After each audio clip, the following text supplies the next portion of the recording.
In the 5 slot, the reality is I have ownership.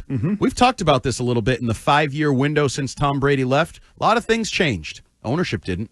And the struggles have continued. And some of the questions about how the team is being managed. And also individual decisions. The Gerard Mayo decision was actually both ends of the Gerard Mayo decision. The hiring of him and then the way you executed the firing and all that are problems for ownership. So I have them in the 5 slot in my pillar power ranking. As do I. Yeah, that's why I'm saying we might be very similar. And it was interesting when Tom Brady left to go to Tampa. What it did was it exposed, to some degree, Bill Belichick and his methodologies and how he is. And so it made everybody look at Bill a little bit closer. And when Bill left and Gerard took over, it forced a spotlight on the Crafts and the ownership more than it had ever been, right? Yep. So, and so if you look at the commonality of all the last 5 years, there's been 3 head coaches. What stayed the same? The ownership, the spending, the kind of trends that we've always kind of associated with the Patriots, not spending money, lowest cash spending team in the last 10 years. That's an ownership thing, right? And so absolutely hard not to kind of put really at the end of the day of the 5 choices you give me and all of us, I have to agree with you. I think it's ownership is the last. Fitzy, before I go on to my 4 spot, you want to who do you have in your 5th spot? My 5 spot? I bet it's not ownership. It is not. I knew that. And you want to know why? Oh, I know why. Well, you want to wait till we get to ownership? What's that? Who do you have at 5, though? At 5, executives.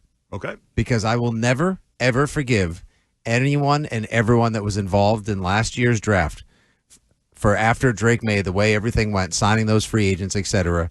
Everything that went into that still has left such a thorn in my side. They would be so much further along as a team had they taken the obvious receivers and tackles that presented themselves early in the draft, and they got a measure too cute. And if they try to do it again this year, the Vrabel firewall better be as proud and strong as you say it is, Andy, because otherwise the Wolf of Ball Street may perpetrate another crime on Pat's fan humanity. When you say the obvious receivers, I know you want to say a name, so say the name. I can't. I'm contractually prohibited. I reached my maximum this month. Vlad McConkey! I was going to say. I was going to read your mind. The only thing we'll get into this where I rank the executive level is the weird part here for me is your boy Mike Vrabel. Is he part of the executive level? Because he's definitely part of coaching. Let's not get it too muddied up right now. Okay, so go back to that. I have my 4 spot, the roster. The roster, I think, right now is just too holy.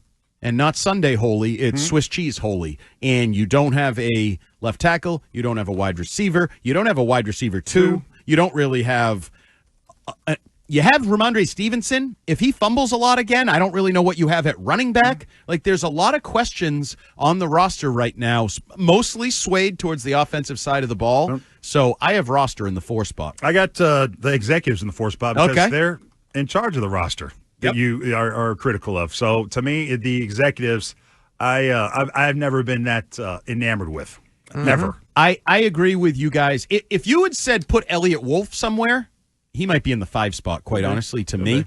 But I'm blending him in with the other guys, and I don't even Alonzo Highsmith and Mike Vrabel and all these other guys. Like, what are they doing? But there's been a lot of bad drafts, and we, as far as we know, Elliott Wolf was only responsible for one of the bad drafts in the last 15 years, right? That's the one that they should have fit. That's the one where the obvious solutions and fixes were in front of them, and they should have veered course from what had happened recently, bad drafts, and had a good draft. But he was part of more of them. He was with Matt Groh. So remember Mike Mayock used to say, fast team, you draft fast players. Pound the table. He could have pounded the table and tried to sway people in a different direction if he thought Tyquan Thornton was a terrible pick, right? I guess he was there. I guess I just put that on Bill. If Bill's here, yes, he's in charge of the draft. I know. That's how I look at it. Bill's otherwise occupied. Who you got in the 4 spot, Fitzy? Busy these days.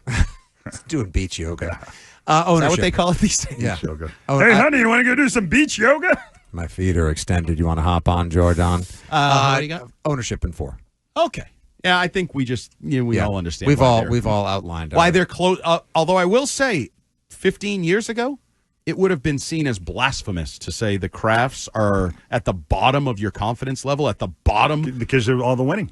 Absolutely, it's hard to. It's funny. The quarterback leaves, the winning leaves, and your reputation leaves with it. So the 3 spot for me, this is where I have the executives. This is where I think I'm giving the executives a little Vrabel bump. And I'm also giving them a little bit of a bump for another guy that I haven't mentioned yet that they did draft. That's a really key part of the future of the organization. He's going to be on my list soon. He may or may not be a superstar. And also, they did improve the defense this offseason, right? They went Big out. time. We think they got good players. So that's big part time. of their umbrella of execution, I guess. So what do you guys get at 3? I got roster. Roster Same. okay. Is my third. Same. So in that there's middle. it's two spots. I mean, we all believe this defense is vastly improved, hoping that some of the people on offense that they drafted last year, which is what led me to put executives at 5, develop or improve a slight bit. But until I see a wide receiver 1, until I see a succession plan at tight end, and until there's a left tackle, I have to say roster. So we all agree that they probably got in free agency 7 starters. I mean, now that you Garrett, what was the guy, the center? Bradbury. Bradbury, who they picked up yesterday. Moses, Williams, Spillane, Davis, Landry, Epps, probably. Maybe. Maybe. Epps, And Milton. I don't know about Epps, but Milton. Yeah. So at least Milton 7. Williams, 8, I believe. Total. Okay, 7 or 8. When's the last time they've gotten 7 or 8 starters in free agency?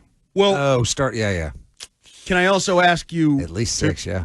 We'll also have to revisit this question in like October, because just because they're starting games doesn't mean they nailed the hell out of the picks, right? Like we're just, but Morgan Moses might suck. I think they're all penciled in as starters right now. Absolutely, I'll give them 1 good year. I would ask you though about the roster. So I had the roster at 4. You guys have it at 3. Mm-hmm. Where would it have been prior to the start of free agency? 5. 4. 4. Okay. Yeah, it definitely has risen closer to the top of your confidence rankings, pillar power rankings. Okay, the 2 spot, I have the quarterback, Drake May, in my 2 spot. Yeah. This was very, not controversial, but they were debating this today. Is Drake May a guy or the guy on the midday show was sort of the phrases they went around the NFL. A guy or the guy? And teams, do they have the guy, a guy, or no guy? Yeah. And Jones, I believe, had the guy, and Keefe had a guy for May, one or the other. Where was Joe Milton ranked? Was he a guy or the guy? He's a backflip. He's backflipping He's big the arm. backflip up. Backflipping big Because arms. I think Drake May is going to be the guy.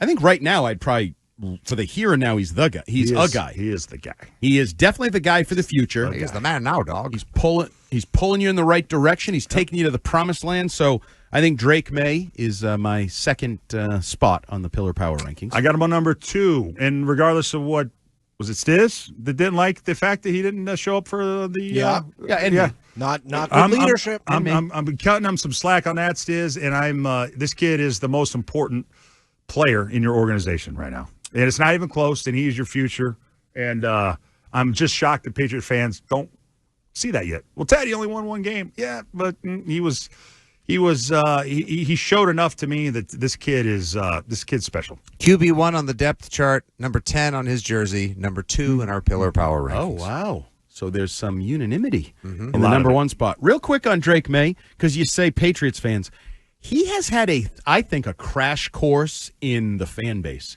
I think they built him up really quick. Soon as they got a taste of him, we took a lot of calls. You either wanted to start him or you didn't want to start him because you think he's good and you didn't want to break him behind a battle. Like, everybody loved him coming out of the preseason. And then I think he made some plays, and everybody was like, oh, my God, we have one of those modern, fun quarterbacks that can do all those things we've seen other teams do. And then something happened at the end of the year with the Joe Milton thing and him not winning. And he threw some interceptions that ended games. He's a rookie. People didn't see it that way. A lot of people. But he's a rookie. I agree. Also, he was trying to make up for the defense's mistakes. 100%. So he had to take chances. And I do also think he was hurt a little bit in some sort of perception way by Jaden Daniels. Jaden Daniels being like perfect, taking the Commanders to the playoffs. Oh, I'm going to go on a playoff run. I throw Hail Marys at the end of games to win games. Like, I think in some weird way, the comparison with Jaden Daniels, even though you couldn't have had Jaden Daniels, because Jaden Daniels went a pick before you, I think the way Jaden Daniels performed may have affected Drake May's popularity, perception, something like that. And then last, we both, all of us, have Mike Vrabel in the 1 slot. We do. I want to go back to 2 real quick. How much closer with a full season? Now, I know what the Commanders have been doing